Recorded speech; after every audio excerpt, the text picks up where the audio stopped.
విషయాన్ని ఆత్మసభకు వచ్చేసిన పెద్దలు జానారెడ్డి గారు మరియు వారి లింగారెడ్డి గారు ఎమ్మెల్యే గారు, మీ ఎమ్మెల్యే గారు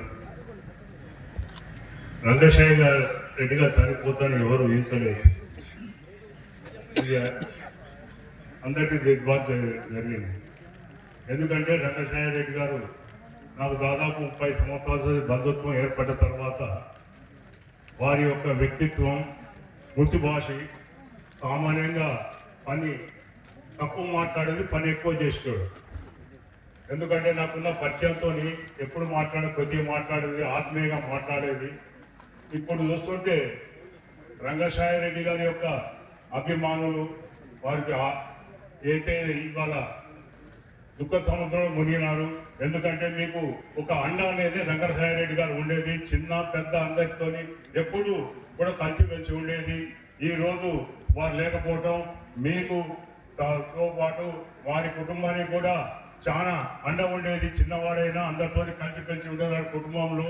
వారి కుటుంబం అనేది మొదటి నుంచి శేషుడు వల్లభరెడ్డి గారు ఉన్నప్పుడు అప్పటి నుంచి కూడా దాదాపు మాకున్న బంధుత్వంతో బాగా అందరితో పరిచయాలు ఉండేది.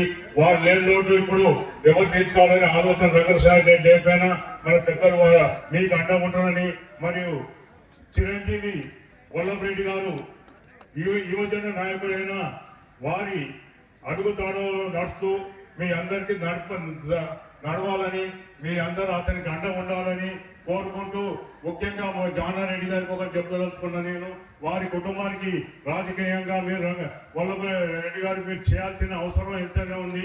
ఈ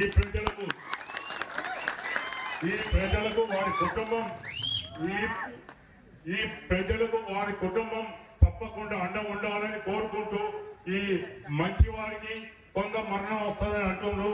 అదేవిధంగా రంగశయ్య రెడ్డి గారు చనిపోతని ఎవరు ఊహించలేదు. మీరందరూ ఆలోచించి వారి కుటుంబానికి రంగశయ్య రెడ్డి లేకున్నా చిరంజీవి వల్లభరెడ్డి గారికి అండ ఉంటారని కోరుకుంటూ సెలవు తీసుకుంటాను.